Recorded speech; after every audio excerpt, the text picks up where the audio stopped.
मुस्लिम मतांसाठी अजित पवार आणि महायुतीचा master plan ठरला.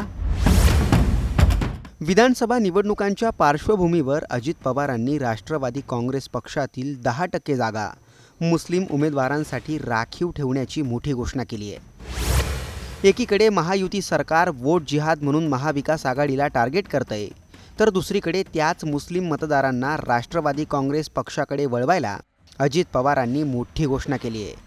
पण या घोषणेचा अजित पवार आणि महायुतीला काय फायदा होणार? राज्यातल्या कोणत्या मतदारसंघांसाठी अजित पवारांनी ही घोषणा केली आहे आणि नेमका महायुतीचा मास्टर प्लॅन काय आहे, याचाच सखोल आढावा या व्हिडिओतून घेणार आहोत.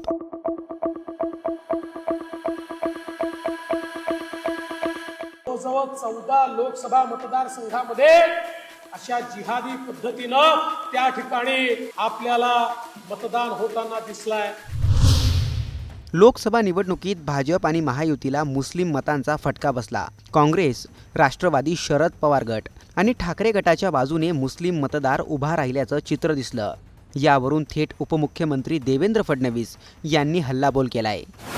या निवडणुकीमध्ये आपण बघितलं कशा प्रकारे वोट जिहाद आपल्याला पाहायला मिळाला. वोट जिहाद काय अर्थ आहे? वोट जिहादचा अर्थ आहे, एकच साधं उदाहरण सांगतो.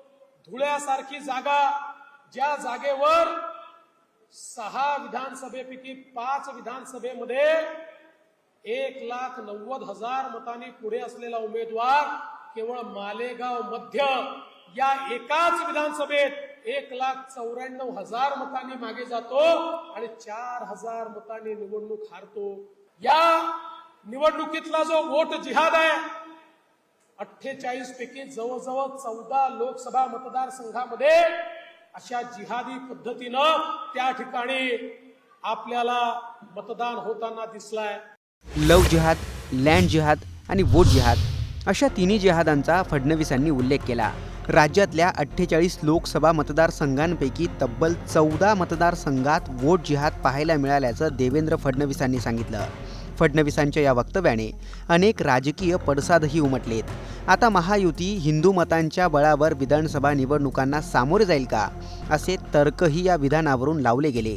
पण अशातच अजित पवारांनी राष्ट्रवादी काँग्रेस पक्षातील 10% जागा मुस्लिम उमेदवारांसाठी राखीव ठेवण्याची मोठी घोषणा केली. पण या घोषणेचा नेमका अजित पवारांना काय फायदा होऊ शकतो, तेही पाहूयात. नाराज मुस्लिम मतदार पुन्हा अजित पवारांकडे येतील. अजित पवारांनी कट्टर हिंदुत्ववादी महायुती सरकारला पाठिंबा दिला. यामुळे राष्ट्रवादी काँग्रेस पक्षातला मुस्लिम मतदार दुरावला गेला, असं मत अनेक राजकीय जाणकारांनी व्यक्त केलं. तर दुसरीकडे भाजप आणि शिवसेनेच्या मतदारांनी अजित पवारांना पाहिजे तशी साथ दिली नाही, असं चित्र लोकसभा निकालातून समोर आलं. हेच समीकरण बदलण्यासाठी आणि महाविकास आघाडीला मिळणाऱ्या मुस्लिम मतदारांचा पाठिंबा मिळवण्यासाठी अजित पवारांनी ही घोषणा केली का, अशा चर्चांना उधाण आलंय. पण अजित पवारांनी ही घोषणा कोणत्या मतदारसंघांना डोळ्यांसमोर ठेवून केली, तेही पाहूयात. अजित पवार महायुतीच्या वतीने धुळे, भिवंडी, मुंबादेवी, मालेगाव आणि बीड या जागांसाठी आग्रही असल्याचं बोललं जातंय. या मतदारसंघांमध्ये मोठ्या प्रमाणात मुस्लिम मतदारांचं प्राबल्य आहे. याच मतदारसंघात अजित पवारांच्या राष्ट्रवादीने अल्पसंख्याक चेहरा दिला तर तो महाविकास आघाडीच्या उमेदवाराला टक्कर देऊ शकतो, ज्याचा थेट फायदा महायुती आणि अजित पवारांच्या राष्ट्रवादीला होऊ शकतो, असे अंदाज वर्तवले जात आहेत. त्याचबरोबर अणुशक्ती नगरमधून नवाब मलिक, कागलमधून हसन मुश्रीफ यांच्या नावाची पुन्हा एकदा चर्चा आहे. पक्षातील याच बड्या नेत्यांना उमेदवारी देण्यासाठी अजित पवारांनी ही खेळी खेळली आहे का, अशाही चर्चा सुरू आहेत.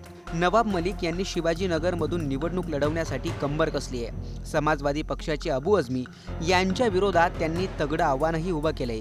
त्यामुळे शिवाजीनगर मतदारसंघातून नवाब मलिक आणि अणुशक्ती नगरमधून मलिकांची कन्या सना मलिक यांना अजित पवारांच्या या घोषणेमुळे उमेदवारी मिळू शकते का, असे अंदाज आता बांधले जात आहेत.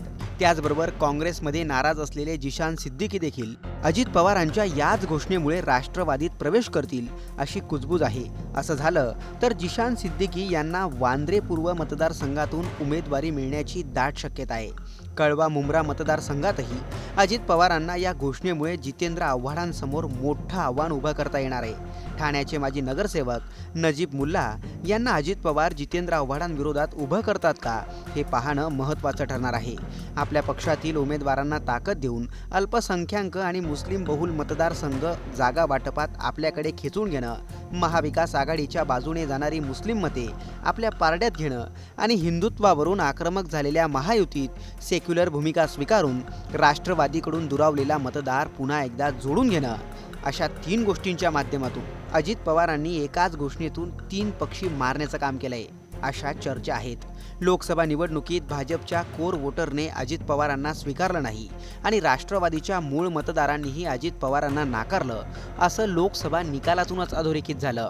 विधानसभेत पुन्हा त्याचीच पुनरावृत्ती होऊ नये म्हणून अजित पवारांनी ही खेळी केली का? तुम्हाला काय वाटतं? कमेंट करून नक्की कळवा.